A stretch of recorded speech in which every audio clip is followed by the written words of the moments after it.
off the top rope, grabbing Edge on the side of the cage. Now that was... You see, Jericho can do this kind of stuff because he is one of the greats. And we might just get a cover and get Edge out of the way tonight. Hey, I want to say hi to Chris Collections. Chris, if you want to Skype us, go ahead. We haven't tested it yet, but we'd love to try it and Skype us. We've added you to the contacts, so thanks for adding us. Jericho's back in control. He's going for the pin. What's going to happen now? Just a 2 count. I mean, Jericho seems to have recovered quite well and grabbing Little Nate now. Yeah, Little Nate is definitely getting the brunt of that 2 count. I reckon those guys must know each other from WCW. So good to see Little Nate involved there. You know, you have to wonder, I mean, just that interaction alone with Jericho, was that the reason he was put in this match? I mean, you got to wonder how the things go and how those decisions are made. Maybe there was nothing more to it than just, let's put in the old regular, you know? Yeah, maybe.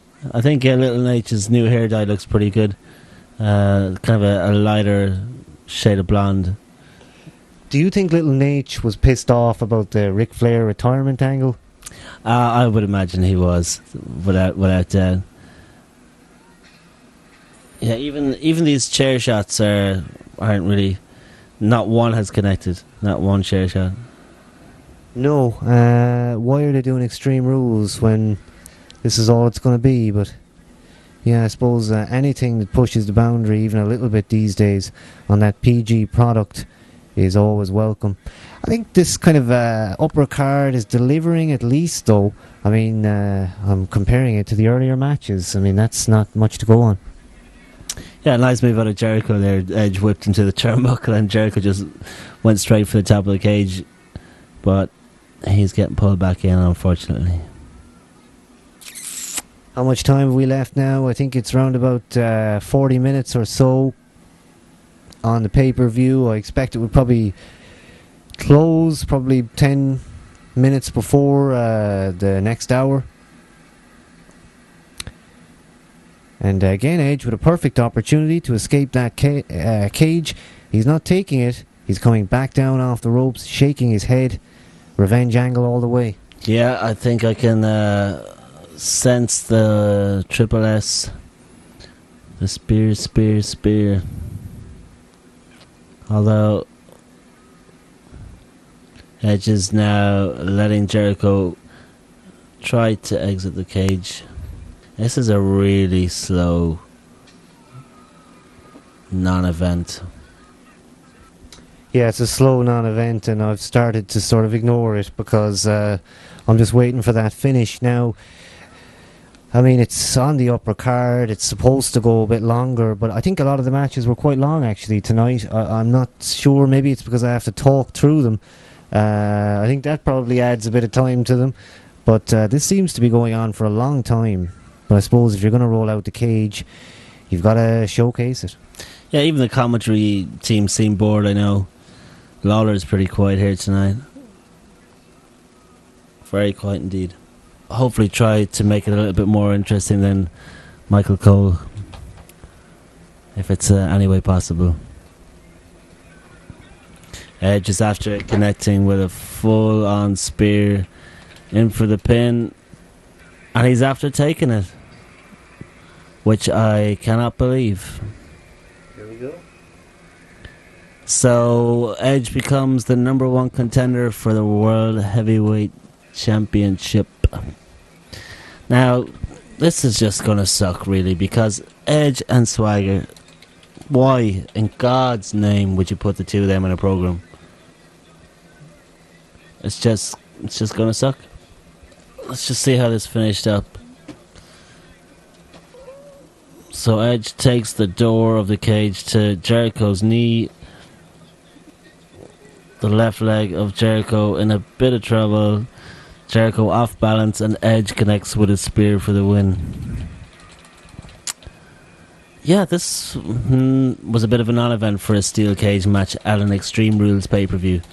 I mean, think of an R-Truth SmackDown match with a cage around it maybe R-Truth and Mark Henry or something. Although you wouldn't get Mark Henry up on the top of a cage.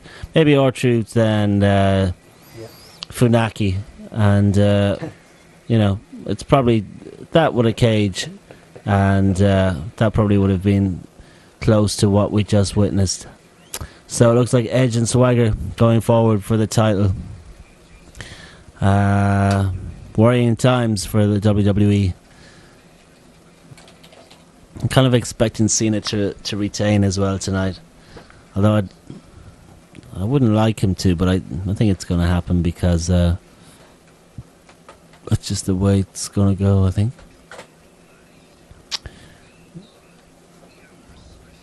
It's going to be interesting to see this draft actually tomorrow night. Absolutely. Got my fingers crossed for a few. But I'm not too happy about Shelton Benjamin getting released. It's not a good thing. And Mickey James too. Indeed. Draft. The draft. I hope the fuck Sheamus doesn't get put on SmackDown. That's my biggest worry. If Sheamus goes to SmackDown, he's going to end up like MVP. Lost in the mix. Big time. Baltimore looks like a nice city, I have to say. It's Over the Limits pay-per-view, huh? I wonder what that's all about. Another new pay-per-view gimmick. And it's probably going to suck anyway. Indeed. Batista and Cena. Another video package. They've been hyping this one all night. And I think that's the last match, I believe. The last match on tonight's Extreme Rules. We've been here live since the pay-per-view started, keeping you informed as to exactly what's going on. And you can catch us here around about every pay-per-view time. Certainly forget all about it tonight, but be back here next month. And indeed, we'll hope to keep you informed as to exactly what's going on. Now, we're talking about Batista. We're looking back at that feud on Raw. Otunga was involved. Will Otunga be out here tonight? My thoughts exactly. I can see Otunga doing a swerve and turning into the big baby face here tonight. That would be a good thing for him to do, but I don't think it will happen. Ideally, I would like that to happen, but I don't think it would happen. If Otunga turned his back on Batista, and we got the Otunga baby face, the A-list, that would be a good move for WWE, I think, but it's probably not going to happen anyway. Yeah, I mean, tonight we had the Hart Dynasty getting a rub with Bret Hart coming out with them. Maybe Otunga can get that rub now from Batista. Certainly appearing on a pay-per-view main event would be good for him. But like I say, Chris Jericho didn't come out with Wade Barrett. But then that's an NXT sort of deal. So who knows? We're going to wait and see what happens. But it's very interesting to see these recaps. Because look, you have Swagger in there again.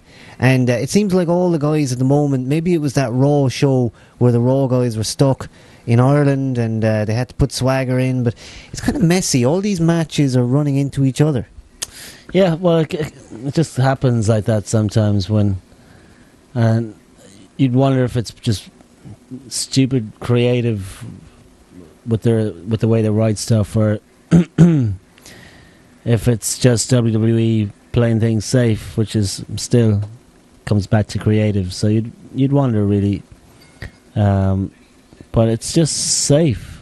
It's just too safe. That's the problem. Yeah, I mean, this has been the worst sort of extreme titled pay-per-view in the history of professional wrestling. I mean, I think December to Dismember from a couple of years ago could probably have topped it for extremeness, but not for the matches, without the shadow. I mean, that pay-per-view was awful. Not on that level. I'm not comparing it for that reason, but just the extreme, a lot more back then. And indeed, I did mention earlier, this is the only remnants now of ECW that's basically left, that pay-per-view title. Yeah, I'm still looking at this arena, just how small is it? Look how